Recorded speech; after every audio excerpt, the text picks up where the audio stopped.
Hello everyone, welcome all. स्वागत है आप सभी का वेदांत क्लासेस की इस ऑनलाइन प्लेटफॉर्म पे। कैसे हैं आप सभी? सभी मस्त होंगे, स्वस्थ होंगे और अपनी अपनी तैयारी में व्यस्त होंगे।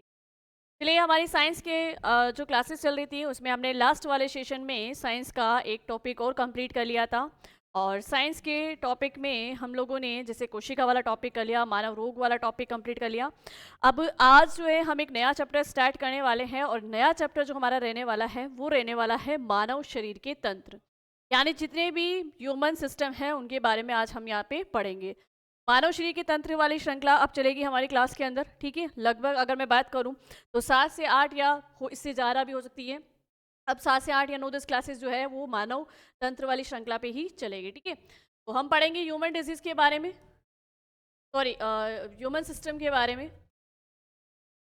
यानी मानव शरीर के तंत्र के बारे में पढ़ेंगे ना। हम पढ़ेंगे मानव शरीर के तंत्र। हमारा अगर बात करूं तो बेसिकली हमारे चैप्टर का नाम यही है, मानव शरीर। मानव, सभी को पता है कि हमारे शरीर के अंतर्गत अगर हम बात करें तो एक से ज़्यादा सिस्टम है, एक से ज़्यादा तंत्र है। जैसे लाइक मैं बात करूं, पाचन तंत्र है, डाइजेस्टिव सिस्टम। और बात करें तो जैसे कि हमारे शरीर के अंदर जो है रक्त परिसंचरण तंत्र चलता है, ब्लड सर्कुलेटरी सिस्टम चलता है। ब्रेन से रिलेटेड बात करूं तो तंत्रिका तंत्र यानी नर्वस सिस्टम चलता है। और उससे जिनसे हम बात करें तो रेस्पिरेटरी सिस्टम चलता है, और जैसे पाचन तंत्र, डाइजेस्टिव सिस्टम। तो ऐसे करके मानव शरीर में काफ़ी तंत्र। सबसे पहले तो हम इस चीज पे बात करेंगे कि तंत्र क्या होता है ना, तंत्र क्या होता है। उसके बाद हम जो है एक एक करके तंत्र के बारे में पढ़ना स्टार्ट करेंगे।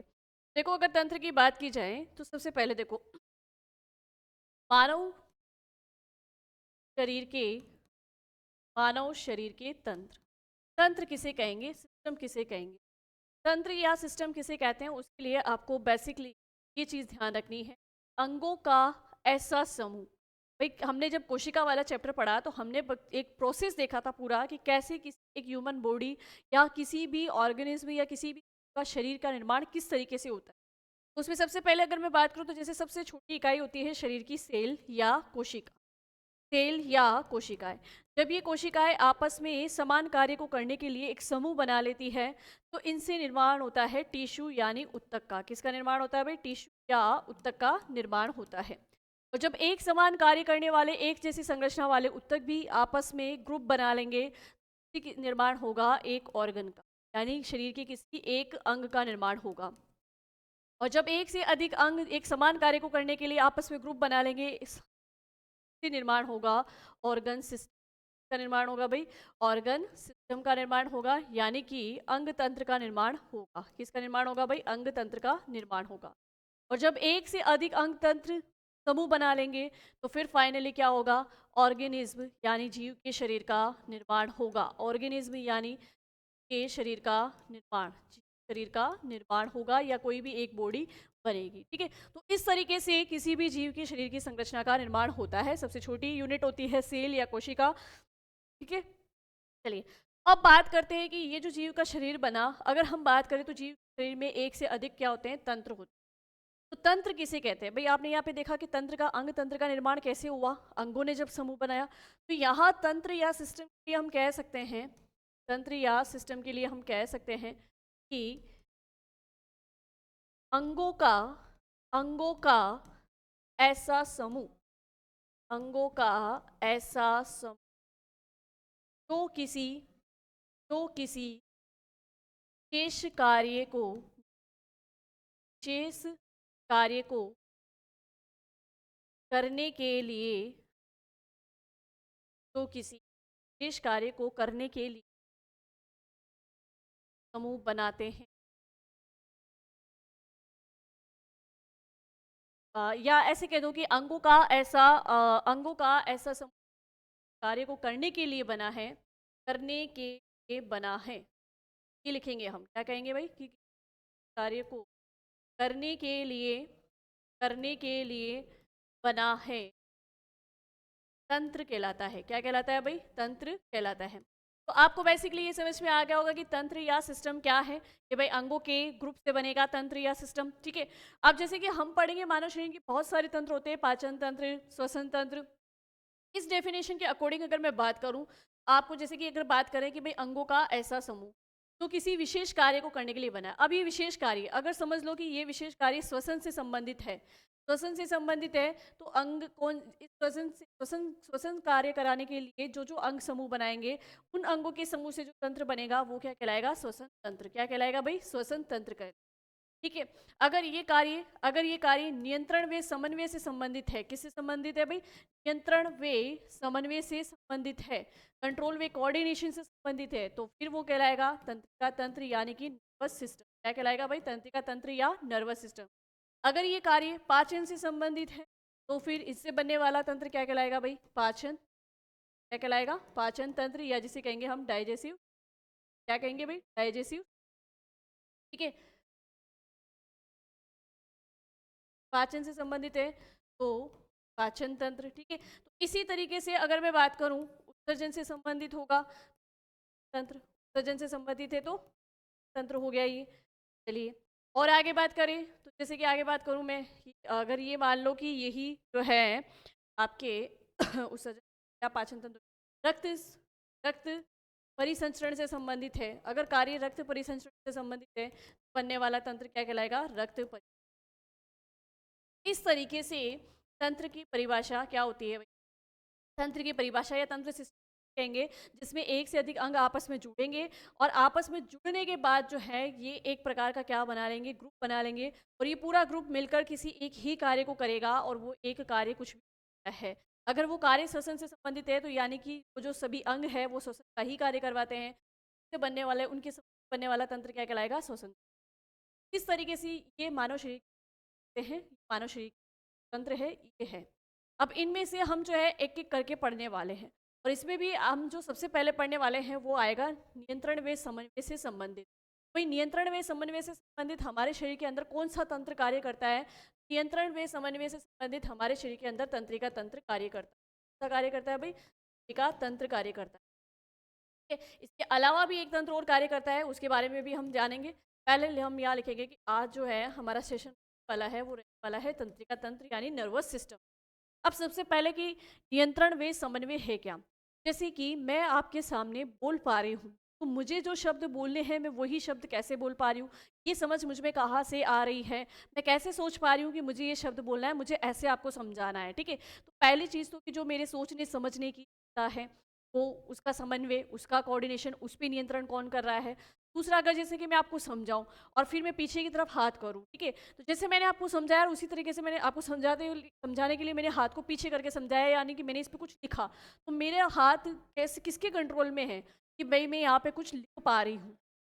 तो जैसा मैं आपको समझा रही हूँ उसको समझाने के लिए ही मेरे हाथों की इशारे हैं, या मतलब मेरे जो है बोलने का तरीका है, मतलब जो भी कुछ है। तो हमारे सोचने समझने की शक्ति, या हमारे अंगों के बीच में कोऑर्डिनेशन, है ना, हमारे अंगों के बीच में कोऑर्डिनेशन, अंगों पर नियंत्रण, ये सब कौन करता है? हमारे शरीर के अंतर्गत। या मैं एक चीज़ बताऊं कि जो छोटे छोटे एग्जाम्पल हम जो अकेडमिक में पढ़ते थे, है ना, जैसे कि हमने 9, 10, 6 से लेकर 10 तक की क्लासेस में पढ़ा है कि जैसे ही कोई जलती हुई वस्तु के पास में अपन हाथ ले जाते हैं तो हमारे इसकी जलती है और हम वहाँ से तुरंत हाथ हटा लेते हैं, या पैर में कोई कांटा चुभ गया तो तुरंत पैर हटा लिया। तो ये कैसे संवेदनाएं हमारे मस्तिष्क तक पहुंच रही है कि भाई जैसे ही पिन चुभी और आपको दर्द हुआ और ये संवेदना आपके मस्तिष्क तक पहुंची और मस्तिष्क ने आपको एक सूचना भेजी कि पैर को वहाँ से हटा लो। तो मतलब ये सब कुछ कि कैसे आप प्राकृतिक वातावरण से मिलने वाली संवेदनाओं को ग्रहण करते हैं और उसी के प्रति आपके जो है अंग है वो रेस्पॉन्स देते हैं। वातावरण से मिलने वाली संवेदनाओं के प्रति आपकी प्रतिक्रिया क्या होगी, इन सबके बीच में कोऑर्डिनेशन, सबके बीच में समन्वय, या हम कहते हैं कि हमारे अंगों पे नियंत्रण, मेरे सोच पे नियंत्रण, ये सब कार्य कौन करता है? तो ये सब कार्य करते हैं हमारे शरीर के अंतर्गत तंत्रिका तंत्र। ठीक है। अब केवल ये नियंत्रण में समन्वय का कार्य केवल तंत्रिका तंत्र ही नहीं करता है। ठीक है। तंत्रिका तंत्र के अलावा भी एक और अंग कार्य करता है, तो पहले हम वही समझेंगे कि हम बात कर रहे हैं कि भाई हम पढ़ेंगे अभी तंत्रिका तंत्र का मेन कार्य होता है नियंत्रण व समन्वय, कंट्रोल वे कोऑर्डिनेशन, कंट्रोल वे कोऑर्डिनेशन।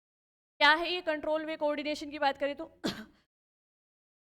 मैं कंट्रोल वे कोऑर्डिनेशन की बात करूं तो यहाँ पे ध्यान रखिएगा कि इसके लिए हमारे शरीर के अंदर कंट्रोल एंड कोऑर्डिनेशन के लिए हमारे शरीर के अंतर्गत दो तंत्र कार्य करते हैं। भाई दो तंत्र या दो सिस्टम मिलके इसको पूरा करते हैं। एक तो होगा जिसमें हमारी शरीर की सारी तंत्रिकाएं काम करेगी। कौन करेगी भाई? सारी तंत्रिकाएं काम करेगी। उसके लिए हम कह सकते हैं कि भाई जैसे एक कार्य तो हमारे शरीर पे नियंत्रण व समन्वय का तंत्री के तरीके से होता है, मतलब नर्व्स उसके अंदर काम करती है। लिख सकते हैं यहाँ पे कि भाई उसमें कौन काम करेगी? सारी नर्व्स मिलके काम करेगी। और ये तंत्रिके जो है, ये तंत्रिकाएं जो है किससे मिलकर बनी होती है? ये तंत्रिकाएं होती है, इनके मिलने से बनता है तंत्रिका तंत्र। क्या बनता है? तंत्रिका तंत्र या नर्वस सिस्टम। क्या बनेगा भाई? तंत्रिका तंत्र या नर्वस सिस्टम। ठीक है, चलिए की बात करूं, इसके अलावा हमारे शरीर के अंदर नियंत्रण में समझ में कुछ हार्मोन्स की वजह से भी होते हैं, मतलब रसायनों की वजह से भी होते हैं। एक हमारे शरीर के अंतर्गत रासायनिक रासायनिक यानी केमिकल केमिकल यानी रसायनों वाला तंत्र भी हमारे शरीर के अंदर काम करेगा। और उसके उससे रिलेटेड जो तंत्र है वो है अंतःस्रावी तंत्र, जिसे कहेंगे एंडोक्राइन सिस्टम। अंतःस्रावी तंत्र जिसे कहेंगे हम एंडोक्राइन सिस्टम। ठीक है, तो ये दो प्रकार के तंत्र मिलके ही हमारे शरीर के सभी अंगों पर नियंत्रण करते हैं और सभी अंगों के बीच में, सभी अंगों के कार्यों के बीच कोऑर्डिनेशन रखते हैं, समन्वय रखते हैं। अब जैसे तंत्रिका तंत्र की मैं बात करूं, नर्वस सिस्टम की मैं बात करूं, जैसे कि चलना, जैसे कि फिरना, चलना फिरना, बोलना, चलना फिरना, बोलना, या मैं कहूँ सूंघना, या मैं कहूँ समझना, ये सारी चीज़ें, ये सारी क्रियाएं तो है जो है वो किसके कंट्रोल में है भाई? तंत्रिका तंत्र के कंट्रोल में। कंट्रोल में है तंत्रिका तंत्र के कंट्रोल में। जब ये क्रियाएं हम करते हैं तो ये किसके कंट्रोल में आएगी? तंत्रिका तंत्र के कंट्रोल में आएगी। लेकिन अगर मैं बात करूं कि जैसे आपकी शारीरिक वृद्धि, कि भाई कोई हार्मोन, जैसे अगर हम बात करें, जब हम अंतःस्रावी तंत्र पढ़ेंगे तो उसमें हम सारी ग्रंथियों के बारे में पढ़ेंगे और ग्रंथियों से रिलीज होने वाले हार्मोन्स के बारे में भी पढ़ेंगे।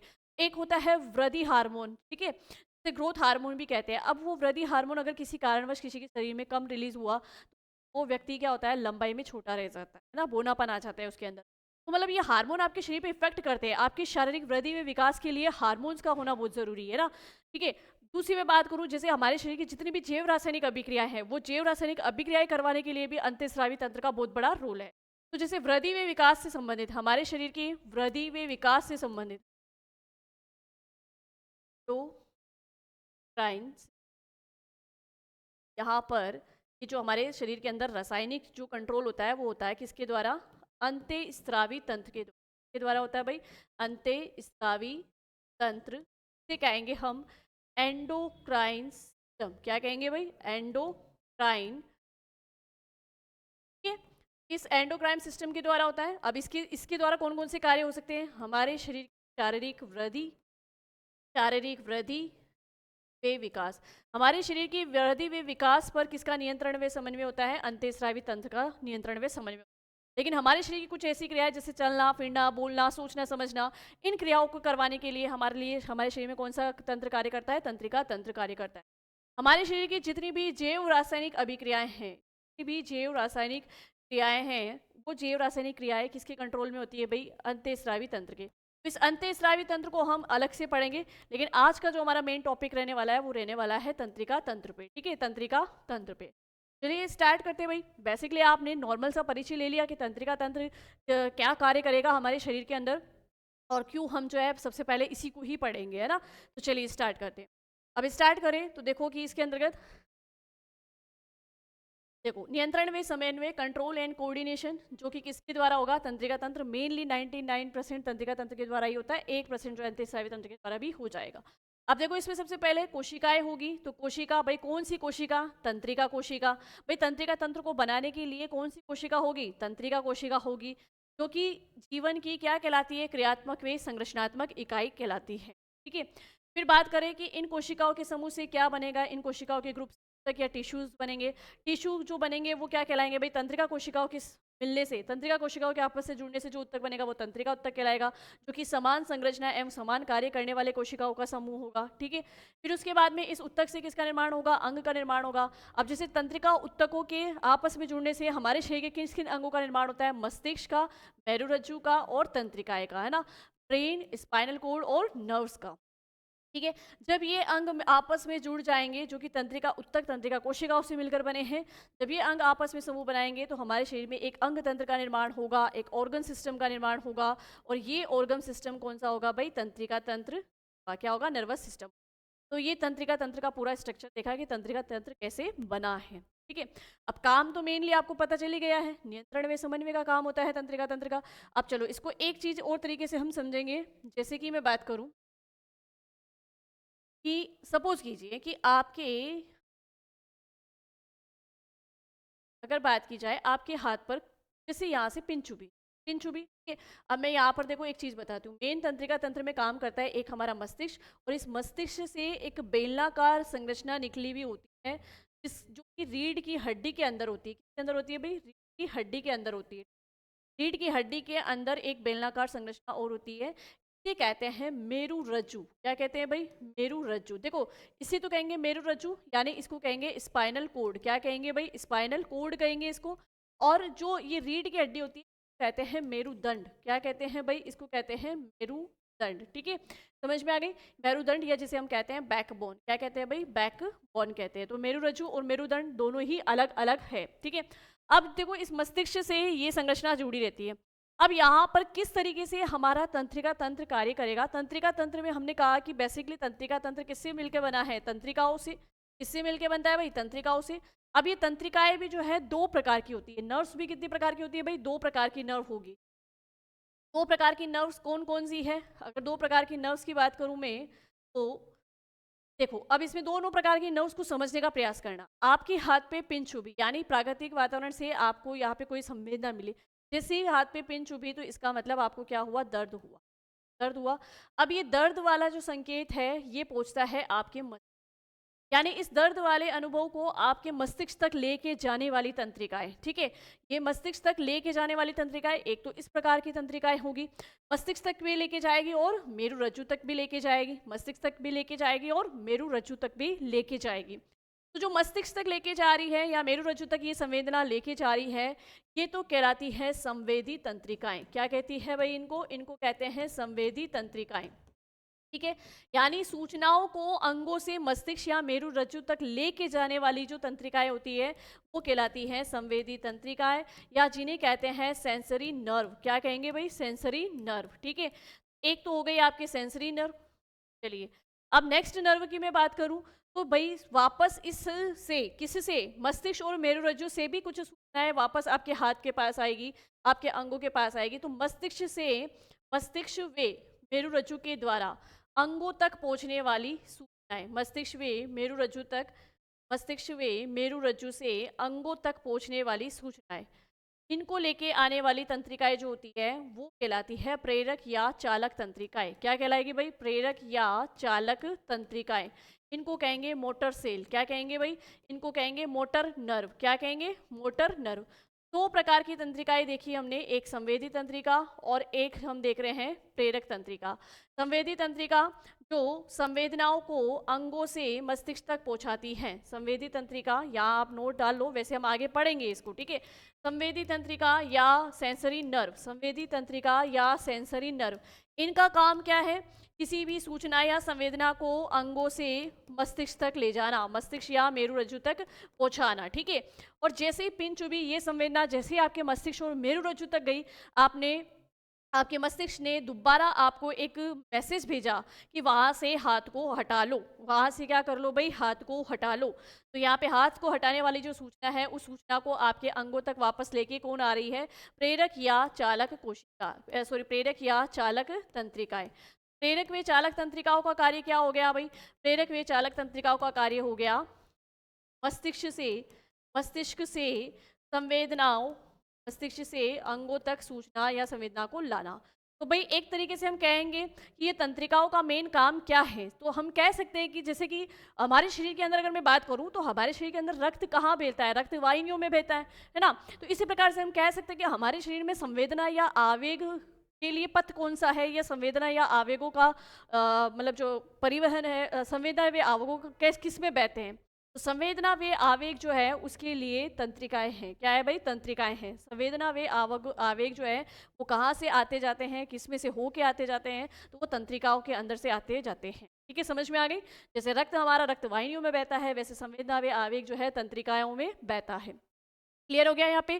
चलिए अब आगे बढ़ते हैं और आगे देखो, अगर मैं बात करूँ मेनली हमारे तंत्रिका तंत्र की, तो देखो तंत्रिका तंत्र में अगर मैं बात करूँ तो हमें जो है मेन 3 अंग पढ़ने हैं। कि आपने अभी जो मैंने ये समझाया इतना, उसमें ही आपको समझ में आ गया होगा कि हमारे शरीर को कोई भी कार्य कैसे करवाया जा रहा है, मस्तिष्क रज्जु के द्वारा करवाया जा रहा है, मस्तिष्क ही ऑर्डर देता है हमें करने के लिए। बट इन सब को, इन कार्यों को करने के लिए बीच में सपोर्ट कौन कर रहा है? ये तंत्रिकाएं कर रही है। मतलब अंगों और मस्तिष्क में, मेरु रज्जु के बीच में एक समन्वय बनाए रख रही है, एक कोऑर्डिनेशन बनाए रख रही है। तो नियंत्रण व समन्वय का कार्य होता है किसके द्वारा? तंत्रिका तंत्र के द्वारा। अब मैं अगर तंत्रिका तंत्र की बात करूं तो बेसिकली हमें जो है तंत्रिका तंत्र में, अगर तंत्रिका तंत्र को नॉर्मली जाना जाए तो ये 3 अंगों से मिलकर बना है। किस किस से मिलकर बना है? इसमें सबसे बड़ा रोल होता है मस्तिष्क यानी कि ब्रेन का। देखो यहाँ पे मस्तिष्क के द्वारा सूचनाएं मस्तिष्क के पास भी पहुंचती है, फिर सूचनाएं मस्तिष्क के द्वारा अंगों तक भी पहुंचती है। दूसरा अगर हम रोल देखें तो दूसरा रोल इसके अंदर किसका है भाई? मेरु रज्जु का है। किसका है? मेरु रज्जु यानी स्पाइनल कॉर्ड का सबसे बड़ा रोल है। और तीसरा हम देखें तो इसमें सबसे बड़ा रोल किनका है? तंत्रिकाओं का है। तंत्रिकाएं हैं यानी कि नर्व्स का है। तो बेसिकली अगर देखा जाए तो एक तंत्रिका तंत्र इन्हीं 3 अंगों के द्वारा ही बना हुआ है, या हम कह सकते हैं कि एक तंत्रिका तंत्र जो है इन्हीं 3 अंगों के द्वारा स्ट्रक्चर किया गया है। तंत्रिका तंत्र की संरचना में हमें बस मेनली ये 3 चीजें ही पढ़नी है। चलिए आगे। अब देखो कि हम तंत्रिका तंत्र को भी कुछ भागों में बांट के पढ़ेंगे और उसी के अनुसार हम इन तीनों अंगों को भी उन भागों के अंदर रखेंगे। तो फिलहाल तो आई होप कि आपको ये समझ में आ गया होगा कि किस तरीके से हमारे शरीर के अंगों के बीच में कोऑर्डिनेशन है, किस तरीके से हमारे शरीर के अंग कार्य करते हैं, उन पे कौन कंट्रोल कर रहा है। अगर हम सोच रहे हैं तो हमारे सोचने पे किसका नियंत्रण है ना, और जैसा हम सोच रहे हैं वैसा ही हम रिएक्ट भी कर रहे हैं, उसके पीछे किसका कोऑर्डिनेशन है, वो कौन सब संभालता है? तो वो सब कुछ संभालता है हमारा तंत्रिका तंत्र। ठीक है, चलिए अब आगे बढ़ते हैं और आगे देखिएगा। पहले एक चीज कि भाई नियंत्रण व समन्वय की बात जहाँ हो रही थी, हमने देख लिया कि कौन सी कोशिका मिलकर तंत्रिका उत्तक बनाती है। तंत्रिका उत्तक से तंत्रिका अंगों का निर्माण होता है। तंत्रिका अंग कौन कौन से थे? मस्तिष्क, मेरु रज्जु, है ना, ये सारे क्या थे भाई? तंत्रिका अंग थे। ठीक है, चलो अब देखो मेनली तंत्रिका तंत्र। प्रत्येक जीव अपने आसपास के वातावरण से संवेदनाएं या उद्दीपन, यहाँ आप लिखोगे उद्दीपन, स्टिमुल ग्रहण करते हैं तथा इन संवेदनाओं के लिए विभिन्न अंग तंत्र समन्वित तरीके से प्रतिक्रिया देते हैं, जिससे शारीरिक समन्वय के साथ नियंत्रण भी स्थापित होता है। तो ये सारा कार्य कर कौन रहा है भाई? ये सारा कार्य कर रहा है तंत्रिका तंत्र। कौन कर रहा है भाई? तंत्रिका तंत्र कर रहा है। क्लियर हो गई ये बात? चलिए नेक्स्ट देखो। मानव शरीर में नियंत्रण व समन्वय की क्रिया मुख्य रूप से तंत्रिका तंत्र नर्वस सिस्टम के द्वारा ही की जाती है तथा अंतःस्रावी तंत्र एंडोक्राइन सिस्टम, यहाँ लिखोगे एंडोक्राइन सिस्टम, एंडोक्राइन सिस्टम इस क्रिया में सहायता करता है। ठीक है, तो एंडोक्राइन सिस्टम इस क्रिया में क्या करता है भाई? सहायता करता है। मैंने ये बता ही दिया कि 2 तंत्र मिलकर हमारे शरीर के पूरा नियंत्रण व समन्वय करते हैं। चलो आगे बढ़ते हैं। तो अब देखो कि तंत्रिका तंत्र, तो तंत्रिका तंत्र की अगर हम बात करें तो देखो नर्वस सिस्टम, ये तंत्र वातावरण के प्रति अनुक्रिया देने के लिए, भाई आप वातावरण से अगर कोई संवेदना आपको मिलेगी तो किस तरीके से आप रिएक्ट करेंगे। जैसे मैंने कहा ना कि हमें ठंड लगती है तो हमारे शरीर में कंपी उठती है ना, तो वातावरण ने जैसा हम पे कार्य किया, हमने वैसा ही उसको क्या दिया? रेस्पॉन्स दिया, है ना। तो ये तंत्र, और जैसे ही पिन चुभी तो हमने हाथ हटा लिया। ये तंत्र वातावरण के प्रति अनुक्रिया देने के लिए विभिन्न अंग तंत्रों का नियंत्रण करते हैं। इन अंग तंत्रों में समन्वय भी स्थापित करते हैं, जैसे कि समझने, वस्तु को याद रखने से महत्वपूर्ण अंग तंत्र है। भाई ये जो मेन तंत्रिका तंत्र है क्या करता है? पहला इसका काम क्या है? वातावरण के प्रति अनुक्रिया देने के लिए विभिन्न अंग तंत्रों का नियंत्रण करता है। ठीक है, फिर इसका दूसरा काम क्या है? इन्हीं अंग तंत्रों में समन्वय भी स्थापित करता है।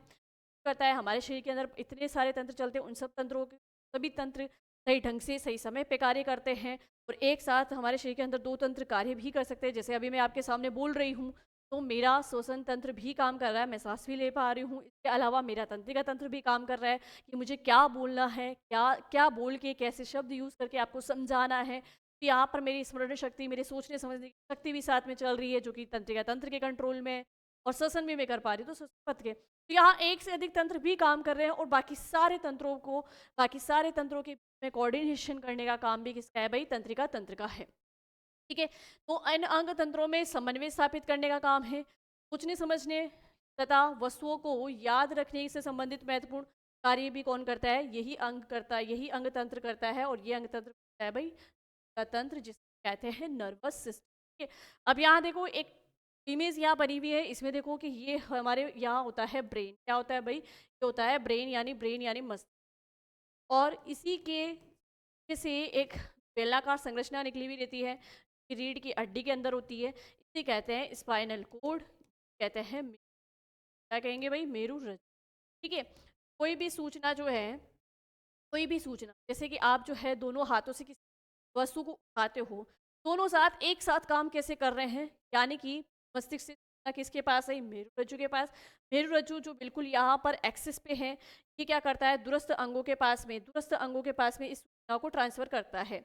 इस मेरु रज्जु से इन दूरस्थ अंगों, हमारे डिस्टल अंग कौन से होंगे, जो हमारे इस शरीर के एक्सिस से बिल्कुल दूर होंगे। ठीक है, तो ये जो शरीर का अक्ष है, ये जो एक्सिस है, इससे हमारे दूरस्थ अंग कौन से, भाई ये हाथ है। इस मेरु रज्जु से इन हाथों तक, इन हाथों पे, इन हाथों के पास कैसे सूचनाएं पहुंचती है, इनके पास जिससे सूचनाएं पहुंच रही है वो है तंत्रिकाएं। कौन लेके जाती है भाई, तंत्रिकाएं। और तंत्रिकाएं कौन सी क्या कार्य करती है, ये मैंने बता दिया। तो इस मेरु रज्जु से ये संवेदनाएं, ये सूचनाएं इन अंगों तक, इन तंत्रिकाओं के माध्यम से ही पहुंचती है।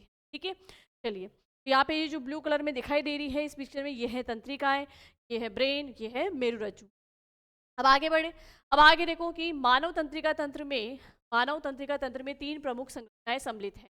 अब इसमें अगर 3 अंग की बात करें, तो देखो मस्तिष्क को मैंने बता ही दिया था, मस्तिष्क, मेरु रज्जु और तंत्रिका, ये 3 मेन अंग होते हैं। अब इन तीनों अंगों को भी जो है हम जो है जो पढ़ेंगे आगे कि भाई इसके लिए कौन कौन से छोटे छोटे तंत्र को बांटा गया है। यानी हम बात करें कि मेन तंत्रिका तंत्र की मैं बात करूं, तो तंत्रिका तंत्र को मेन हम 2 भागों में बांट के पढ़ेंगे, या यूँ कह दो कि तंत्रिका तंत्र स्वयं 2 तंत्रों से मिलकर बना है। एक होता है केंद्रीय तंत्रिका तंत्र, केंद्रीय तंत्रिका तंत्र से हम कहेंगे सेंट्रल नर्वस सिस्टम, यानी कि सीएनएस। इस सेंट्रल नर्वस सिस्टम में, इस सीएनएस में 2 अंग महत्वपूर्ण है, एक तो आपका है ब्रेन और एक आपका है स्पाइनल कोड। यानी कि जो 3 अंग मैंने बताए थे किसी तंत्रिका तंत्र के लिए, इसमें से ये 2 अंग मिलकर तो, ये 2 अंग मिलकर तो किसका निर्माण करते हैं, केंद्रीय तंत्रिका तंत्र यानी सेंट्रल नर्वस सिस्टम का निर्माण करते हैं। और फिर हमने कहा कि एक होता है परिधीय तंत्रिका तंत्र, जिसे कहते हैं peripheral nervous system. Peripheral nervous system की मैं बात करूं, जिसे हम कहेंगे पीएनएस। पीएनएस, ये पीएनएस इसी में आएगी, हम सारी तंत्रिकाओं के बारे में पढ़ेंगे। पीएनएस के अंदर यानी परिधीय तंत्रिका तंत्र जो है तंत्रिकाओं से मिलकर बना होता है। ठीक है, तो परिधीय तंत्रिकाएं जो है वो परिधीय तंत्रिका तंत्र का निर्माण करती है। क्लियर हो गई बात।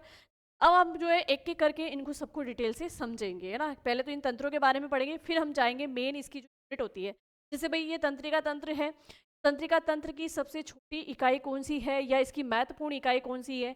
तंत्रिका तंत्र की सबसे छोटी इकाई या सबसे महत्वपूर्ण इकाई होती है तंत्रिका कोशिका। पहले हम तंत्रिका कोशिका यानी न्यूरॉन के बारे में पढ़ेंगे, और फिर डिटेल से हम जो है केंद्रीय तंत्रिका तंत्र में मस्तिष्क की संरचना को पढ़ेंगे, मेरु रज्जु की संरचना को पढ़ेंगे, और तंत्रिकाओं के बारे में पढ़ेंगे। चलिए, अब आ जाओ कि सबसे पहले वही बात कि भाई मानव तंत्रिका तंत्र, मानव तंत्रिका तंत्र को हम जो है 2 भाग होते हैं। एक होता है केंद्रीय तंत्रिका तंत्र और एक होता है परिधीय तंत्र। ये जो केंद्रीय तंत्रिका तंत्र होता है, जिसे सेंट्रल नर्वस सिस्टम कहते हैं ना, ये खुद ही क्या करता है, ये खुद जो है इस मानव तंत्रिका तंत्र पे कंट्रोल रखता है। मतलब मानव तंत्रिका तंत्र बेसिकली पूरे शरीर पे कंट्रोल रख रहा है, लेकिन मानव तंत्रिका तंत्र पे मेन कंट्रोल कौन रखता है, ये केंद्रीय तंत्रिका तंत्र।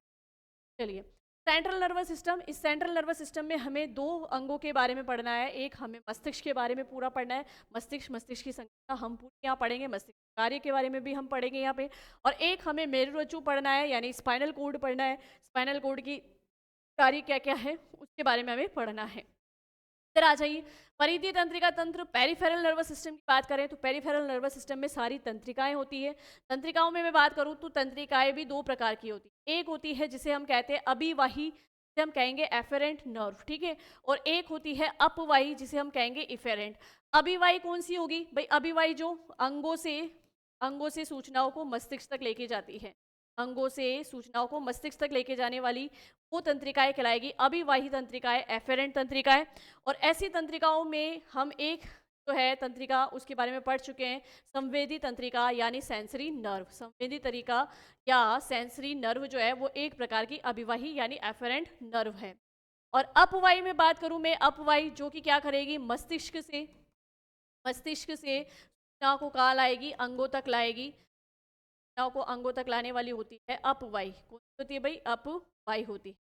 मस्तिष्क से क्रियाओं को अंग तक लाने वाली अपवाही होती है, इसे कहेंगे इफेरेंट। और ऐसी तंत्रिकाओं में हम पढ़ेंगे चालक या प्रेरक तंत्र को, है ना।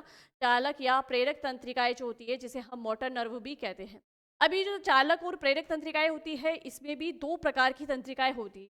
एक ऐसी तंत्रिका है जो हमारी ऐच्छिक क्रियाओं को मतलब ऐच्छिक क्रियाएं करवाने के लिए जो तंत्रिकाएं आपस में जुड़कर बनाए, ऐच्छिक क्रियाओं से संबंधित तंत्रिकाएं मिलकर कायिक तंत्रिका तंत्र का निर्माण करेगी। भाई जो भी हमारी ऐच्छिक क्रियाएं होगी, ऐच्छिक क्रिया का जैसे बोलना है ना, मुझे होना है, मुझे खाना है, मुझे पीना है, ये मेरी सारी ऐच्छिक क्रियाएं है ना। इन ऐच्छिक क्रियाओं पे, इन ऐच्छिक क्रियाओं के लिए जो भी तंत्रिकाएं इनसे संबंधित है वो सभी तंत्रिकाएं मिलके कायिक तंत्रिका तंत्र का निर्माण करेगी, यानी सोमेटिक नर्वस सिस्टम का निर्माण करेगी। ठीक है, तो ये चालक व प्रेरक तंत्रिकाएं ये दो तंत्रों का निर्माण करती है, जिसमें से एक आ गया एसएनएस।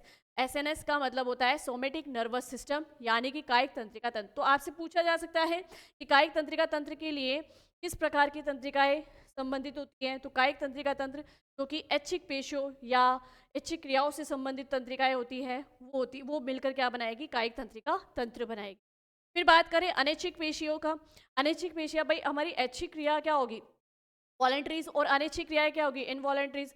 तो हमारी जो ये वॉलंटरीज और इनवॉलंटरीज क्रियाएं जो होती है इनको कराने के लिए जो तंत्रिकाएं होती हैं वो तंत्रिकाएं क्या कहलाएगी, एक तो ऐच्छिक क्रियाएं करवाएगी, यानी कि वॉलंटरीज क्रियाएं हमारी रिएक्शन जो करवाती है वो तो कहलाएगी आपकी कौन सी, कायिक। ठीक है, और इनवॉलंटरी रिएक्शन जो हमारे शरीर के अंदर करवाएगी वो तंत्रिकाएं क्या कहलाएगी, अनिच्छिक तंत्रिकाएं। ठीक है, जिसको हम अनिच्छिक पेशियां, अनिच्छिक पेशियां भी मतलब अनिच्छिक पेशियों में बनने वाली तंत्रिकाएं, अनिच्छिक पेशियों में पाई जाने वाली तंत्रिकाएं वो होगी जो इसको हम अनिच्छिक तंत्रिकाएं भी कह सकते हैं। ठीक है, चलिए अब ध्यान से सुनना और ध्यान से समझना कि भाई जो ऐच्छिक पेशियों को, ऐच्छिक पेशियां समझ गए, जैसे मेरा बोलना, खाना, ठीक है। ऐच्छिक पेशियों से जो कार्य करवाती है वो वाली तंत्रिकाएं मिलकर कायिक तंत्रिका तंत्र का निर्माण करती हैं, जिसे हम कहते हैं नर्वस सिस्टम, और शॉर्ट में इसे कहेंगे एसएनएस। और हमारी अनैच्छिक पेशियां, जैसे मेरी आंखों का पलकों का झपकना, ये अनैच्छिक पेशियां, मेरे हृदय का धड़कना है ना, ये मेरी अनैच्छिक पेशियां, इस पर मेरा कोई कंट्रोल। तो इसे अनैच्छिक अंगों से, जो अनैच्छिक क्रियाएं करते हैं ऐसे अंगों पे कंट्रोल करने के लिए, या इन तंत्रिकाएं होती है वो होती है भाई अनैच्छिक पेशियां। तो इन अनैच्छिक पेशियों में जो तंत्रिकाएं होती हैं वो तंत्रिकाएं आपस में मिलकर स्वायत्त या स्वायत्त तंत्रिका तंत्र का निर्माण करेगी। स्वायत्त तंत्रिका तंत्र का निर्माण जिसे कहते हैं ऑटोनोमस नर्वस सिस्टम, कि भाई खुद से ही काम करती है, किसी नियंत्रण में नहीं है। भाई हृदय का धड़कना हृदय के खुद के नियंत्रण, हृदय के नियंत्रण में भी नहीं है, मतलब मस्तिष्क के नियंत्रण में, पर उसको हम कहेंगे अनैच्छिक पेशी, कि भाई वो मेरे कहने पे नहीं रुकेगा, कि मैं हृदय को बोलूँ कि थोड़ी देर के लिए रुक जा धड़कना, तो ऐसा नहीं हो, ये तो अपने हिसाब से काम करती है। क्या कहते हैं, ऑटोनोमस नर्वस सिस्टम, स्वायत्त तंत्रिका तंत्र। चलिए आगे देखो, एसएनएस यानी कि सोमेटिक नर्वस सिस्टम, इस तंत्र की तंत्रिकाएं हमारी ऐच्छिक पेशियों से जुड़कर ऐच्छिक क्रियाओं का नियमन करती हैं। यहाँ से क्वेश्चन पुटअप हो सकता है एग्जाम में कि ऐच्छिक क्रियाओं का नियमन कराने के लिए कौन सा तंत्र कार्य करता है। एएनएस यानी ऑटोनोमस नर्वस सिस्टम, इस तंत्र की तंत्रिकाएं हमारी अनैच्छिक पेशियों एवं आंतरिक अंगों से जुड़ती है और अनैच्छिक क्रियाओं का नियमन करती है। अब ये जो एएनएस है, स्वायत्त तंत्रिका तंत्र, इसको भी हम दो भागों में बांट के पढ़ेंगे। इसमें एक होता है अनुकंपी तंत्रिका तंत्र, जिसे कहते हैं सिंपैथिक नर्वस सिस्टम, और एक होता है परानुकंपी तंत्रिका तंत्र, जिसे कहते हैं पैरासिम्पैथिक सिस्टम। ये जो अनुकंपी तंत्रिका तंत्र है, जैसे कि मेरे सामने कोई भयानक सी स्थिति आ गई, मेरे सामने मान लो कि कोई ऐसी भयानक वस्तु आ गई जिससे मैं डर गई, घबरा गई। जब मेरे सामने कोई आपातकालीन स्थिति आई तो मैंने कैसा रिएक्ट किया, वहां पर काम करता है अनुकंपी तंत्र। कौन सा तंत्र, अनुकंपी तंत्रिका तंत्र, पैरासिम्पैथिक। फिर उस वस्तु या उस चीज को देख के मैं घबराया गई, उस समय मेरा एक तंत्र काम करा, और कुछ देर बाद में जब वो वस्तु मेरे सामने से हट गई तो मैं फिर से क्या हो जाती हूँ, नॉर्मल हो जाती हूँ, सामान्य स्थिति में आ जाती हूँ, कि मेरा व्यवहार सामान्य हो जाता है। यानी आपातकालीन परिस्थितियों में तो सक्रिय होता है वो तो होता है अनुकंपी तंत्रिका तंत्र, जिसे कहेंगे सिंपैथिक नर्वस सिस्टम।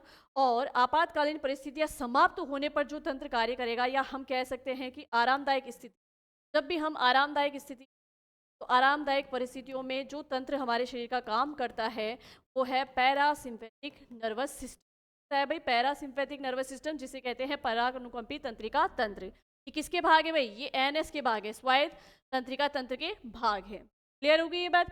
चलिए तो अब देखो, जैसे इनका और एग्जांपल दूं कि जैसे बीपी बढ़ गई है, बीपी बढ़ गई है तो भाई अनुकंपी तंत्रिका तंत्र काम कर रहा है, बीपी वापस से नॉर्मल हो रही है, परानुकंपी तंत्रिका तंत्र काम कर रहा है। समझ में आ रही है ये चीज। पाचन सिस्टम बिगड़ गया है, पाचन सिस्टम सही ढंग से काम नहीं कर रहा है, अनुकंपी तंत्रिका तंत्र काम कर रहा है, पाचन तंत्र नॉर्मल तरीके से काम कर रहा है, यानी परानुकंपी तंत्रिका तंत्र काम कर रहा है। क्लियर हो गई बात? चलिए, तो यहाँ तक जो है आपको एक बार का समझ में आ गया होगा कि तंत्रिका तंत्र क्या है और क्या क्या पढ़ने वाले, कौन कौन से पढ़ने वाले। एक छोटी सी स्लाइड में मैं आपको फिर से थोड़ा सा यहाँ पर कि भाई ये जो नर्वस सिस्टम, इस नर्वस सिस्टम, इस तंत्रिका कोशिका, तंत्रिका तंत्र का नर्वस सिस्टम से हम कहेंगे तंत्रिका तंत्र का। पहले तो हम लिख लेते हैं कार्य।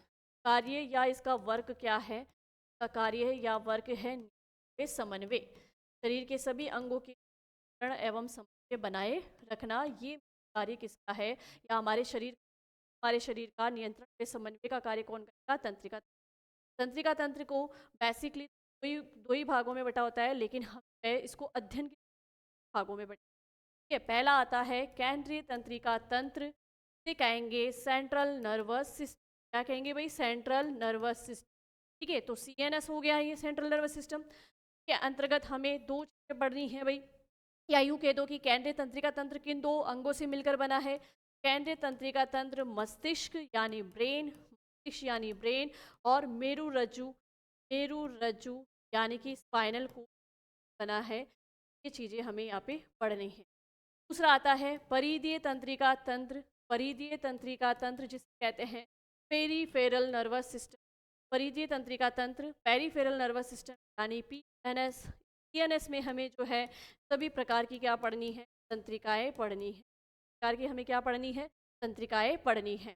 ठीक है, तो इसके अंदर तंत्रिकाओं की मैं बात करूं तो भाई हम संवेदी तंत्रिका, प्रेरक तंत्रिका के बारे में भी पढ़ेंगे, और हम यहाँ पे पढ़ेंगे कपाल तंत्रिकाएं और मेरु तंत्रिकाएं, इनके बारे में भी पढ़ेंगे। ठीक, तो कपाल तंत्रिकाएं, मेरु तंत्रिकाएं, इन सब के बारे में हम यहाँ पर परिधीय तंत्रिका तंत्र के अंतर्गत पढ़ेंगे। नेक्स्ट बात करूं तो तीसरा, जो कि भाग किसका होता है? परिधीय तंत्रिका तंत्र का ही भाग होता है, लेकिन अध्ययन की दृष्टि से हम इसको अलग से रख के पढ़ेंगे। तो नेक्स्ट आता है स्वायत्त तंत्रिका तंत्र। कौन सा तंत्र भाई? स्वायत्त तंत्रिका तंत्र, जिसे कहते हैं ऑटोनोमस नर्वस सिस्टम यानी कि ANS। इस ANS को भी हम दो भागों में बांटकर पढ़ेंगे, या इस ANS के भी दो भाग हैं। एक आ गया आपके अनुकंपी तंत्रिका तंत्र, जिसे हम कहेंगे अनुकंपी तंत्रिका तंत्र, जिसे हम कहते हैं सिंपैथिक नर्वस सिस्टम यानी कि SNS, sympathetic nervous system, short में SNS। और यहाँ पर हम पढ़ेंगे परानुकंपी तंत्रिका तंत्र, परानुकंपी तंत्रिका तंत्र, जिसे हम कहेंगे पैरासिम्पैथिक नर्वस सिस्टम यानी PNS, PNS है ना, PSNS। ये जो है हम यहाँ पर इनके बारे में पढ़ेंगे, यानी कि टोटल हमें पूरा तंत्रिका तंत्र पढ़ने सारी चीज़ें। इसमें अब आगे जो हम स्टार्ट कर रहे हैं, सबसे पहले हम स्टार्ट कर रहे हैं केंद्रीय। ये ध्यान रखना, स्वयं तंत्रिका तंत्र पर भी नियंत्रण कंट्रोल किसका है? वो है इसका केंद्रीय का। हमारे मस्तिष्क का CPU का मतलब हमारे शरीर का CPU कहा जाता है, कहा जाता है ना।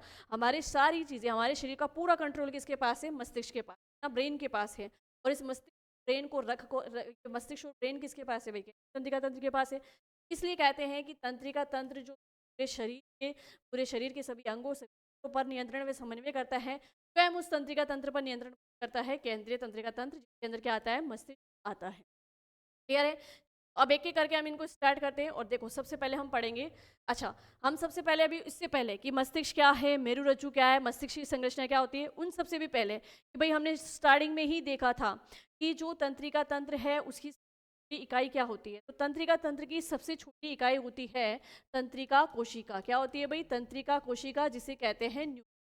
पहली चीज तो तंत्रिका कोशिका या न्यूरॉन के लिए कुछ बातें याद रखनी है हमें, कि एकमात्र हमारे शरीर की ऐसी कोशिका जो जीवन में एक बार ही मतलब उत्पन्न होती है, उसके बाद में इसमें कभी विभाजन नहीं होता है, या बहुत कम विभाजन पाया जाता है। इसमें उतनी ही उद्भवन, पुनरुत्पादन की क्षमता नहीं पाई जाती। तो यहाँ तंत्रिका कोशिका के लिए लिखेंगे कि सबसे पहले तो जीवन में एक बार ही जन्म होता है। कोशिकाओं का जीवन में एक बार ही जन्म होता है, उन्हें इनमें कभी भी फिर दोबारा विभाजन नहीं होता है। तो इन हम लिखेंगे कि विभाजन नहीं पाया जाता है, इन तंत्रिका कोशिकाओं में विभाजन नहीं पाया जाता है। और सबसे लंबी कोशिका अगर पूछी जाए तो सबसे लंबी कोशिका भी कौन सी है? सबसे लंबी कोशिका होती है तंत्रिका कोशिका। सबसे लंबी कोशिका भी कौन सी हो गई भाई? तंत्रिका कोशिका। के लिए और याद रखना है, तंत्रिका तंत्र की सबसे छोटी इकाई, तंत्रिका तंत्र की संरचनात्मक, तंत्रिका तंत्र की संरचनात्मक यानी स्ट्रक्चरल क्रियात्मक यानी कि फंक्शनल यूनिट कौन सी है? ये तंत्रिका तंत्र की संरचना किससे मिलकर बनी है? पूरा तंत्रिका तंत्र किससे मिलकर बना है? तो ये पूरा तंत्रिका तंत्र मिला है, बन के बना है इस तंत्रिका कोशिका से। किससे मिलकर बना है? इस तंत्रिका कोशिका से, ठीक है। तो ये तंत्रिका कोशिका उसकी पूरी संरचना का निर्माण करती है, इसलिए इसे तंत्रिका तंत्र की संरचनात्मक, और इसी तंत्रिका कोशिका के द्वारा ही सूचनाओं का आदान प्रदान होता है मस्तिष्क से अंगों तक, अंगों से मस्तिष्क तक, ठीक है। इनको ही क्या कहेंगे हम? क्रियात्मक इकाई यानी कि फंक्शनल यूनिट। तो किसी भी मतलब तंत्रिका तंत्र की संरचनात्मक भी क्रियात्मक इकाई होती है तंत्रिका कोशिका। अब देखिए यहाँ पर जो आपको स्क्रीन पे दिखाई दे रहा है, ये है तंत्रिका कोशिका का डायग्राम, ठीक है। अब इस तंत्रिका कोशिका में हम देखें, देखो बेसिकली अगर मैं बात करूँ, नॉर्मल कोशिका में हमने पढ़ा था कि नॉर्मल कोशिका में बीच में एक केंद्रक होता है, माइटोकॉन्ड्रिया होता है और कोशिका के बहुत सारे अंग होते हैं। वैसे ही अगर मैं इस कोशिका की बात करूँ तो इसकी संरचना भी कुछ वैसे नॉर्मल कोशिकाओं से ही मिलती जुलती है। अब देखो इस तंत्रिका कोशिका में ये वाला जो भाग है, ये वाला भाग कहलाता है कोशिका काय। क्या कहलाता है? कोशिका काय, यानी इसे हम इस तंत्रिका कोशिका की क्या कह सकते हैं? बॉडी कह सकते हैं, ठीक है। इसे कोशिका काय या सेल बॉडी कहते हैं। इस कोशिका काय या सेल बॉडी में बिल्कुल बीच में होता है केंद्रक या न्यूक्लियस, ठीक है। इसी कोशिका के अंदर एक माइटोकॉन्ड्रिया भी होता है। ये जो तंत्रिका कोशिका है, इस तंत्रिका कोशिका के इस कोशिका काय में सेल बॉडी के अंदर माइटोकॉन्ड्रिया भी होता है, और इसमें छोटे छोटे जो है निस्सिल कण पाए जाते हैं। क्या पाए जाते हैं भाई? छोटे छोटे निस्सल कण पाए जाते हैं। ये जो निस्सल कण होते हैं, ये प्रोटीन संश्लेषण का कार्य करते हैं। क्या करते हैं भाई? प्रोटीन संश्लेषण का कार्य करते हैं।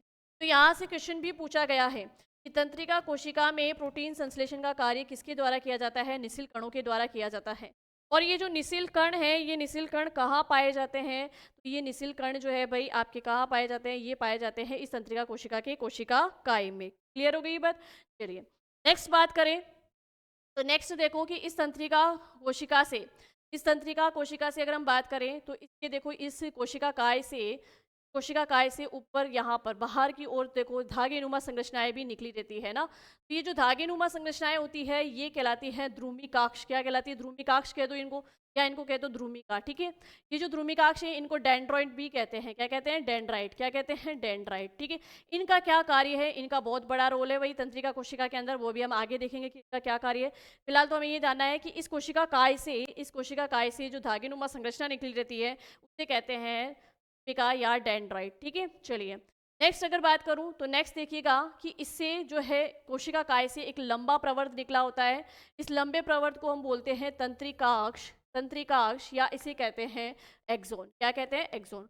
तंत्रिका कोशिका के मेन 3 भाग होते हैं। कौन कौन से हो गए भाई? साइटोन हो गया जिसे कोशिका काय कहते हैं, डेंड्राइट हो गए, ठीक है, और एक हो गया यहाँ पे एक्सोन। क्या हो गया भाई? एक्सोन यानी तंत्रिकाक्ष, ठीक है। अब इस एक्सोन पे देखो प्रोटीन की एक परत होती है, जो ये प्रोटीन की जो ये परत होती है, प्रोटीन और वसा से मिलकर ये एक परत बनी होती है, इसे कहते हैं माइलिन शीट। एक माइलिन का आवरण होता है। किसका आवरण होता है भाई? माइलिन का आवरण है, तो इसको माइलिन शीट या माइलिन आवरण कहेंगे।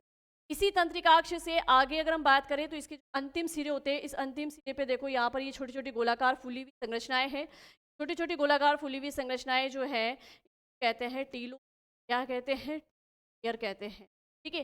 तो ये पूरी तंत्रिका कोशिका की संरचना है। अब देखो इसमें क्या होता है कि भाई इसी तंत्रिका कोशिका के बाद में एक और तंत्रिका कोशिका होगी, ठीक है। एक और तंत्रिका कोशिका होगी जिसको मैं यहाँ बना देती हूँ। ऐसे करके ये सारी तंत्रिका कोशिकाएं हमारे शरीर में आपस में जुड़ी हुई रहती है ना भाई। जैसे पैरों से लेके तंत्रिका कोशिकाएं हमारे मस्तिष्क तक होती है, लगातार ऐसे जुड़ी हुई रहती है। तभी तो पैरों में अगर किसी प्रकार की संवेदना या उद्दीपन मिलेगी तो वो हमारे मस्तिष्क तक कैसे पहुंचेगी, ठीक है। चलिए तो यहाँ पर अब देखो फिजिकली रूप से अगर हम बात करें तो 2 तंत्रिका कोशिकाएं आपस में फिजिकली रूप से जुड़ी हुई नहीं होती है, फिजिकली इनका कोई संपर्क नहीं होता है, ठीक है। लेकिन इनके एक तंत्रिका कोशिका के अंतिम भाग पे और जो तंत्रिका कोशिका है उसकी स्टार्टिंग के ये डेंड्रोइड है ना, ये डेंड्रोइड जो है मेनली यही एक तंत्रिका कोशिका से सूचनाएं ग्रहण करते हैं। कौन ग्रहण करते हैं भाई? ये डेंड्रोइड ही जो है अपने से आगे वाली तंत्रिका कोशिका के अंतिम सिरे से सूचनाओं को ग्रहण करते हैं। तो यहाँ से इस वाली तंत्रिका कोशिका के अंतिम सिरों से सूचनाएं जो है रासायनिक रूप में इस अगली तंत्रिका कोशिका के डेंड्रोइड को ट्रांसफर कर दी जाती है। तो यहाँ पर ये जो रासायनिक रूप से सूचनाओं का आदान प्रदान होता है, इस वाले स्थल को कहते हैं सिनेप्स। क्या कहते हैं भाई? सिनेप्स कहते हैं। इस प्रक्रिया को क्या कहेंगे? सिनेप्स।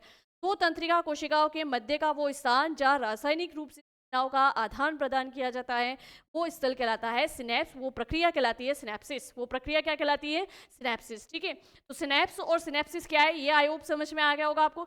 चलिए, अब जो ये अगली तंत्रिका कोशिका है, डेंड्रोइड के द्वारा यहाँ से सूचनाएं, देखो सबसे यहाँ से सूचनाएं कोई भी इन डेंड्रोइड के द्वारा कहाँ पहुंचेगी? इस कोशिका काय साइटोन में पहुंचेगी। साइटोन से कोशिकाओं, साइटोन से संवेदनाएं या सूचनाएं निकल कर कहाँ जाएगी? एक्सोन में जाएगी और इस एक्सोन के अंतिम सिरे तक पहुंचेगी। फिर इस एक्सोन से रासायनिक रूप से ये सूचनाएं अगली तंत्रिका कोशिका के डेंड्रोइड में क्या कर दी जाएगी? ट्रांसफर कर दी जाएगी। और ऐसे ही फिर ये डेंड्रोइड इस संवेदना या सूचना को कहाँ डाल देगा? इस कोशिका का साइटोन में। और फिर इसी तंत्रिका कोशिका का आगे एक्सोन उस सूचना को आगे और ट्रांसफर करता रहेगा। तो ऐसे सूचनाओं का क्रम जो है वो चलता रहता है। क्लियर हो गया? चलिए, अब देखो यहाँ पे आगे कि भाई बात करें तंत्रिका कोशिका शरीर की सबसे लंबी कोशिका होती है, पुनरुत्पादन की क्षमता सबसे कम, इनमें सेल डिवीजन कोशिका विभाजन नहीं होता है। सिनेप्स क्या है? सिनेप्स दो समीपस्थ तंत्रिका कोशिकाओं के मध्य संबंध जिसमें एक न्यूरॉन के एक्सोन के अंतिम सिरे समीपस्थ न्यूरॉन के डेंड्रोइड्स के साथ भौतिक संपर्क से जुड़े रहते हैं। ठीक है, सूचनाएं भौतिक संपर्क से जुड़े रहते हैं। सूचनाएं या आवेगों की गति इन सिनेप्स से होकर ही संभव होती है। ठीक है, तो सिनेप्स मैंने बता ही दिया आपको। चलिए, अब सिनेप्स के लिए देखो, सूचनाओं का आवागमन कुछ रसायनों के द्वारा नियमित होता है। इसमें से एक रसायन होते हैं जो न्यूरोट्रांसमीटर्स कहलाते हैं, जिन्हें हम तंत्रिका हार्मोन्स कहेंगे, जो क्या करेगा? आवेगों या सूचनाओं की गति को बढ़ाएगा। ठीक है, और एक होते हैं न्यूरो इनहिबिटर्स जो तंत्रिका रोधी हार्मोन होते हैं, जो सूचना व आवेगों को मतलब उनकी गति को क्या करते हैं? धीमे करते हैं।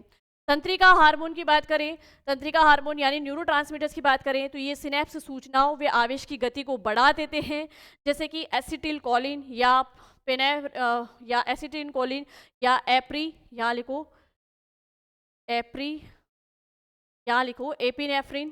एपिनेफ्रिन या नॉरएपिनेफ्रिन। ठीक है, नॉरएपिनेफ्रिन। ठीक है, तो एपिनेफ्रिन, नॉरएपिनेफ्रिन ये इस प्रकार के रसायन हैं जो तंत्रिका कोशिका में आवेगों की गति को बढ़ा देते हैं।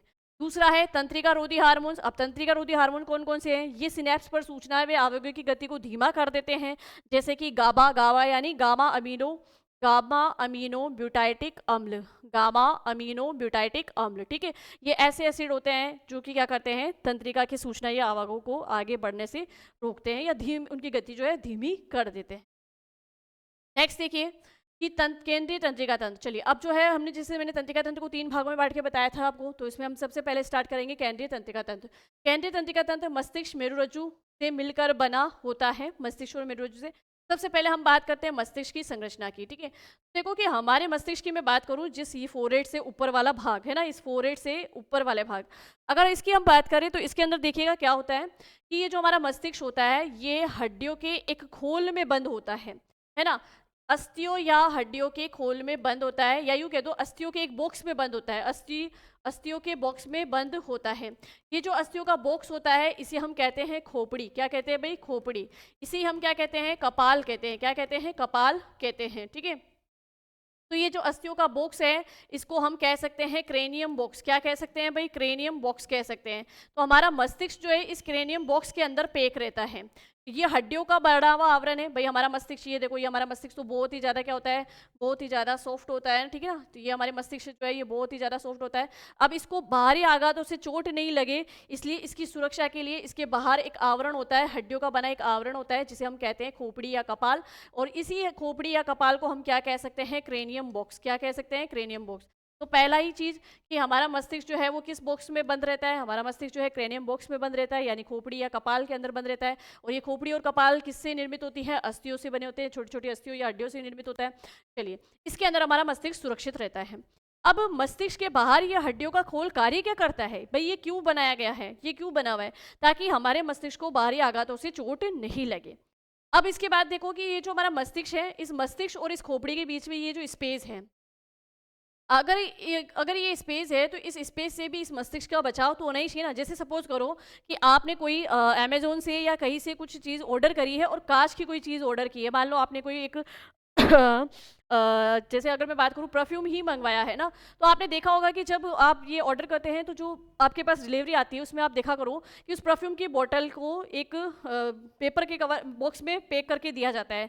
लेकिन उस बोतल को पैक करने जब बोतल पैक की जाती है तो भाई ये तो कांच की है, तो इसको क्या हो सकता है जब ये डिलीवरी की जाती है इसकी, तब इसका हो सकता है कि ये इसमें झटके लगे, मतलब ये बोतल अंदर से हिल सकती है, और अगर ये बोतल अंदर से हिलेगी तो इसके टूटने का डर रहता है। तो आपके कांच वाले सामान टूटे नहीं, इसके लिए क्या किया जाता है, इसके अंदर जो है इसके आसपास है ना, इसके आसपास जो है एक वो एक पॉलीथीन डाली जाती है, और वो पॉलीथीन जो बबल्स वाली पॉलीथीन आती है ना, वो पॉलीथीन इसके चारों ओर रखी जाती है ताकि जो है ये बोतल एकदम फिक्स रहे, हिले नहीं और इस झटकों से ये टूटे नहीं। तो सेम वैसी ही चीज़ हमारे मस्तिष्क के अंदर है।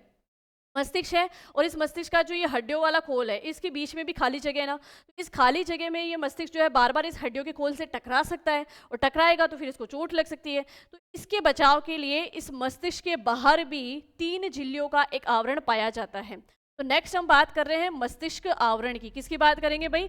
मस्तिष्क आवरण की बात करेंगे। इस मस्तिष्क के बाहर भी 3 झिल्लियों का, कितनी झिल्लियों का भाई? 3 झिल्लियों का आवरण पाया जाता है। ये आवरण एक तरीके से उस थैली के समान ही है, उस पॉलीथीन के समान ही है जो कि जब पैकिंग आती है, किसी कांच की वस्तु को पैक करके भेजा जाता है तो उसके चारों ओर जो बबल्स वाली पॉलीथीन लगाई जाती है, उस पॉलीथीन के समान ही ये मस्तिष्क के आवरण समझ लो। ये जो मस्तिष्क के आवरण होते हैं इनको कहते हैं झिल्लियाँ, मस्तिष्क झिल्लियाँ। क्या कहते हैं भाई? मस्तिष्क झिल्लियाँ। ये 3 होती है, 3 होती है। इन 3 को कैसे याद रखोगे? इन 3 को याद रखने के लिए आपको याद रखना है कि सबसे बाहर कौन सी होती है? सबसे बाहर होती है ड्यूरा मैटर यानी कि डी, और फिर उसके बीच वाली जो होती है वो होती है अरेकेनोइड, तो ए, और सबसे लास्ट वाली होती है पाया मैटर, तो पी, है ना। डीएपी के नाम से याद रखोगे, किसके नाम से? डीएपी के नाम से याद रखोगे, ड्यूरा मैटर, अरेकेनोइड और पाया मैटर, ठीक है। तो ये 3 झिल्लियाँ होती है मस्तिष्क की, तीनों झिल्लियों के नाम याद रखना, ड्यूरा मैटर, अरेकेनोइड, अरेकेनोइड और एक होती है पाया मैटर, ठीक है। तो ये तीनों झिल्लियाँ होती हैं। इन तीनों झिल्लियों को संयुक्त रूप से कहते हैं मैनिनजेस। क्या कहते हैं भाई? मैनिनजेस कहते हैं। किसी वायरस या बैक्टीरिया के संक्रमण से जब इन झिल्लियों में सूजन आ जाती है तो इससे एक रोग होता है मैनिनजाइटिस रोग। क्या होता है भाई? मैनिनजाइटिस रोग। तो जब भी मैनिनजाइटिस रोग कहीं पढ़ो तो समझ लेना कि मस्तिष्क की झिल्लियों से संबंधित रोग है। मैनिनजाइटिस रोग मस्तिष्क से संबंधित रोग है। मस्तिष्क की झिल्लियों में संक्रमण के कारण सूजन आ जाता है जिससे ये झिल्लियाँ प्रॉपर रूप से काम नहीं करती हैं, ठीक है। चलिए, तो ये हो गया भाई कि ये जो मस्तिष्क है, ये मस्तिष्क भी इन झिल्लियों के कारण खोपड़ी से बार बार जाके नहीं टकराता है, सुरक्षित रहता है। तो अब देखो यहाँ पे कि केंद्रीय तंत्रिका तंत्र, जिसमें हम मस्तिष्क और मेरुरज्जु के बारे में पढ़ेंगे। ये जो मस्तिष्क होता है एक कठोर आवरण से यहाँ मेरुरज्जु को हटा दो। मस्तिष्क कठोर आवरण यानी अस्थियों के कठोर आवरण के अंदर बंद रहता है, और इसके बाहर भी 3 झिल्लियाँ पाई जाती है, ड्यूरा मैटर, अरेकेनोइड और पाया मैटर, ठीक है। मस्तिष्क आवरण को मैनिनजेस कहते हैं। जब इनमें वायरस या बैक्टीरिया का संक्रमण होता है तो मैनिनजाइटिस रोग हो जाता है। यही आगे लिख लेना, यहाँ पे लिख लो कि मैनिनजाइटिस रोग, मैनिनजाइटिस, ठीक है। ये किसके कारण होता है? जब इन झिल्लियों में संक्रमण हो जाता है, ठीक है। अब देखो कि इन झिल्लियों के बीच में भी एक द्रव भरा रहता है जिसे हम कहते हैं प्रे मस्तिष्क मेरु द्रव। क्या भरा रहता है? प्रे मस्तिष्क मेरु द्रव। इन तीनों झिल्लियों के बीच में एक द्रव रहता है, प्रे मस्तिष्क मेरु द्रव, ठीक है। जो मस्तिष्क को क्या करते हैं? उत्प्लावन अवस्था में बनाए रखते हैं। ये द्रव क्या करता है? उत्प्लावन अवस्था में, कि भाई ये जो मस्तिष्क है ये यहाँ पर जो है ऊपर की तरफ जैसे तैरती हुई कोई चीज़ होती है वैसा बना रहे ना। तो ये प्रे मस्तिष्क मेरु द्रव जो है इसको मस्तिष्क को उत्प्लावन अवस्था में बनाए रखता है। साथ ही साथ में क्या करता है? मस्तिष्क को पोषण देता है, वे उत्सर्जित प्रसारों को हटाता है। भाई जितनी भी हमारी कोशिकाएं हैं वो कोशिकाएं क्या करती है? तो वेस्ट मटेरियल होता है उनका उत्सर्जन भी करती है, ठीक है। तो यहाँ पे ये जो मस्तिष्क की कोशिकाएं हैं उनके द्वारा जो वेस्ट मटेरियल उत्सर्जित किया जाएगा, ठीक है। तो ये प्रे मस्तिष्क मेरुद्रव के द्वारा वो कार्य किया जाता है, ठीक है। चलिए अब आगे बढ़े और आगे देखो, नेक्स्ट आता है सामान्य वयस्क मनुष्य के मस्तिष्क का वजन कितना होता है? सामान्य वयस्क मनुष्य के मस्तिष्क का वजन होता है 1300 से 1400 ग्राम। कितना होता है भाई? 1300 से 1400 ग्राम होता है। मस्तिष्क अस्थियों के आवरण संरचना से घिरा रहता है जिसे क्रेनियम बॉक्स कहते हैं। तो भाई ये बताया था कि ये जो हड्डियों का खोल होता है इसे कहते हैं क्रेनियम बॉक्स। क्या कहेंगे भाई इसको? Cranium box. इस क्रेनियम बॉक्स के अंदर हमारा क्या रहता है? मस्तिष्क सुरक्षित रहता है, ठीक है। चलिए, जिसका निर्माण 8 अस्थियों से होता है। ये जो हड्डियों का खोल बना हुआ है जिसे हम कहते हैं खोपड़ी या क्रेनियम बॉक्स, इसमें 8 हड्डियाँ होती है। कितनी होती है? 8 हड्डियाँ। अब वो 8 हड्डियाँ कौन कौन सी होती है? एक होती है फ्रंटल, फ्रंटल हड्डी जो होती है वो संख्या में 1 होती है। पैराइटल, पैराइटल हड्डी जो है वो संख्या में कितनी होती है? 2 होती है। टेम्पोरल, टेम्पोरल ये हड्डी कितनी होती है? ये भी संख्या में 2 होती है। ऑक्सीपिटल संख्या में 1 होगी, अथेमोनॉइड अस्थि 1 होगी और स्फिनोइड अस्थि भी 1 होगी। तो टोटल 8 हड्डियों से मिलकर या 8 अस्थियों से मिलकर ये खोपड़ी या कपाल का निर्माण होता है। ठीक है, चलिए। और फिर देखिए, इस मस्तिष्क के आवरण के बारे में हमने बात ही कर ली है कि भाई सबसे बाहर वाली परत होती है ड्यूरामेटर, बीच वाली होती है अरेकेनोइड और सबसे लास्ट वाली होती है पायामेटर। ठीक है, ये जो ड्यूरामेटर, अरेकेनोइड, पायामेटर होती है, इनके बीच में एक द्रव फैला रहता है, द्रव भरा रहता है, जिसे कहते हैं प्रेम मस्तिष्क मेरु द्रव। क्लियर हो गई ये बात? चलिए, अब बाकी का हम जो है हमारे नेक्स्ट सेशन में देखेंगे कि मस्तिष्क जो है, मस्तिष्क के कितने भाग होते हैं। ये तो सिर्फ हमने मस्तिष्क को बाहरी रूप में देखा है कि मस्तिष्क कहाँ स्थित होता है।